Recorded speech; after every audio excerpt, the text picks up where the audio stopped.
শুভ নববর্ষ। আমি doctor Debashis Mondal, general and laparoscopic surgeon. অনেক দিন পরে আপনাদের সামনে একটি ভিডিও উপস্থাপনা করব। আজকে আমি আলোচনা করব গল ব্লাডারে পাথর হলে অপারেশন কখন করা উচিত। গল ব্লাডারে পাথর হলে রুগীরা আমাদের কাছে সাধারণত পেটে ব্যথা নিয়ে আসেন। অনেকে অল্প পেটে ব্যথা হলে আউটডোরে আসেন এবং বেশি হলে হসপিটালে ভর্তি হন। এবং গল ব্লাডারে পাথর হলে তার চিকিৎসা হচ্ছে গল ব্লাডারে অপারেশন করে বাদ দিয়ে দেওয়া। সেই চিকিৎসা দুটি পদ্ধতিতে হয়, মাইক্রো এবং ওপেন। মাইক্রো অর্থাৎ ল্যাপারোস্কোপির মাধ্যমে এবং ওপেনে করা হয়। তো এই অপারেশন কখন করা উচিত? গল ব্লাডারে পাথর বা কোলিসিস্টাইটিসের অপারেশনের ক্ষেত্রে আমরা সারা পৃথিবী জুড়ে যে নিয়মটি ফলো করে থাকি সেটা হচ্ছে টোকিও গাইডলাইন। টোকিও গাইডলাইন বলছে যদি কোনো রুগী অল্প পেটে ব্যথা অর্থাৎ অল্প গলব্লাডারে সংক্রমণ নিয়ে ডাক্তারবাবুর কাছে আসেন এবং সেটি যদি 72 ঘন্টার মধ্যে আসেন তাহলে তার অপারেশন সঙ্গে সঙ্গে অর্থাৎ 72 ঘন্টার মধ্যে করা যেতে পারে। কিন্তু যদি ইনফেকশন অত্যন্ত বেশি হয় বা সঙ্গে তার অন্য কোনো সমস্যা দেখা দেয়, যেমন অন্য কোনো অঙ্গ প্রত্যঙ্গ বিকল হওয়ার লক্ষণ, যেমন ট্রানজিয়েন্ট রেনাল ফেলিওর হতে পারে, লিভারের গণ্ডগোল হতে পারে, জন্ডিস দেখা দিতে পারে বা অন্যান্য সমস্যা দেখা দিতে পারে, সেক্ষেত্রে তার অপারেশন ইমিডিয়েট না করাই ভালো। এখন এই অল্প ইনফেকশন নিয়ে আমাদের দেশে কিন্তু রুগীরা সাধারণত আসেন না। আমাদের দেশে বেশিরভাগ মানুষই গরিব, খেটে খাওয়া মানুষ। তারা কিন্তু অল্প পেটে ব্যথা বা হলে হসপিটালে আসেন না। তারা বেশিরভাগ সময়ই আসেন অতিরিক্ত পেটে ব্যথা নিয়ে এবং ব্যথা হওয়ার অনেক দিন পরে। 72 ঘন্টার মধ্যে আমরা কিন্তু খুব কম রুগীই পাই। তাই এই টোকিও গাইডলাইনে যেটা বলা আছে যে অল্প সংক্রমণ নিয়ে হসপিটালে এলে 72 ঘন্টার মধ্যে অপারেশন করা যায়, সেটা কিন্তু আমরা করতে পারি না। এবং রুগীরা এসে আমাদের এই একটাই প্রশ্ন করেন, ডাক্তারবাবু তাহলে আমার অপারেশন কবে হবে? তাদের ক্ষেত্রে আমি বোঝাই যে আপনার অপারেশন 1.5 মাস পরে অর্থাৎ 4 থেকে 6 সপ্তাহ পরে করা সব থেকে সেফ। এবং ইমিডিয়েট করতে গেলে অনেক বেশি কমপ্লিকেশন হওয়ার চান্স থাকে। কীরকম কমপ্লিকেশন হতে পারে?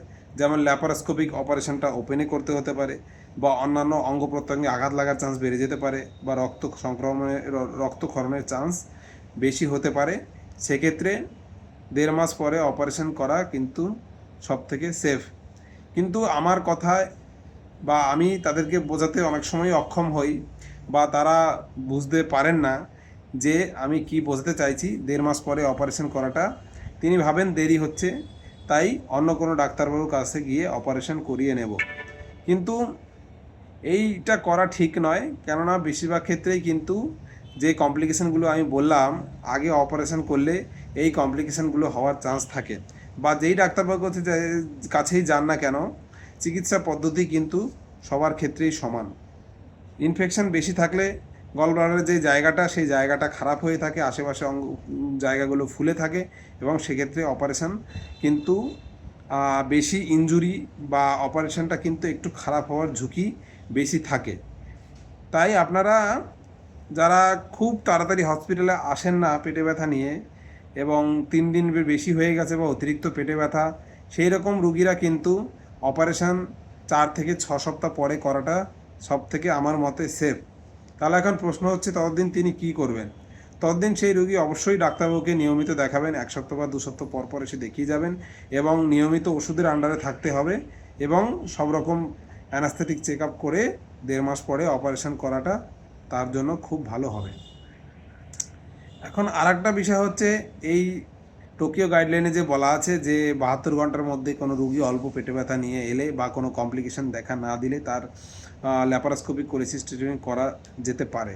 এবং সেখানে আরও একটা জিনিস বলা আছে যে এই অপারেশন করার ক্ষেত্রে কিন্তু অবশ্যই সেই হসপিটালে সব রকমের মডার্ন সেট আপ থাকতে হবে। অর্থাৎ তার সেট আপ খুব ভালো থাকা দরকার, আইসিইউ ব্যাকআপ থাকতে হবে, ল্যাপারোস্কোপি ইনস্ট্রুমেন্ট ভালো থাকতে হবে, তবেই কিন্তু তার করা যেতে পারে। নতুবা কিন্তু ছোটোখাটো সেট আপে বা আমাদের দেশে বেশিরভাগ হসপিটালগুলোই বা নার্সিংহোমগুলো ছোটোখাটো, সেই সব জায়গায় কিন্তু এই ইমিডিয়েট 72 ঘন্টার মধ্যে অপারেশন করাটা আমার মতে ঠিক হবে না। এবং এই বিষয়টা আমাদের যারা হসপিটালে বিভিন্ন স্টাফ আছেন, যার যেমন নার্সিং স্টাফ বা অন্যান্য সাপোর্টিং স্টাফ আছেন, তারাও কিন্তু এই বিষয়টা সম্বন্ধে সঠিকভাবে অবগত নন, তারাও কিন্তু রুগীদের অনেক সময় বোঝাতে সক্ষম হন না। তো আপনারাও যদি এই ভিডিও দেখে থাকেন তাহলে আপনারাও একটু রুগীদেরকে বোঝাবেন যে গলব্লাডারে পাথর নিয়ে এলে কিন্তু সঙ্গে সঙ্গে অপারেশন না করে আমাদের মতো গরিব কান্ট্রিতে 4 থেকে 6 সপ্তাহ পরে অপারেশন করাটা রুগীর জন্য বেশি সেফ। ধন্যবাদ।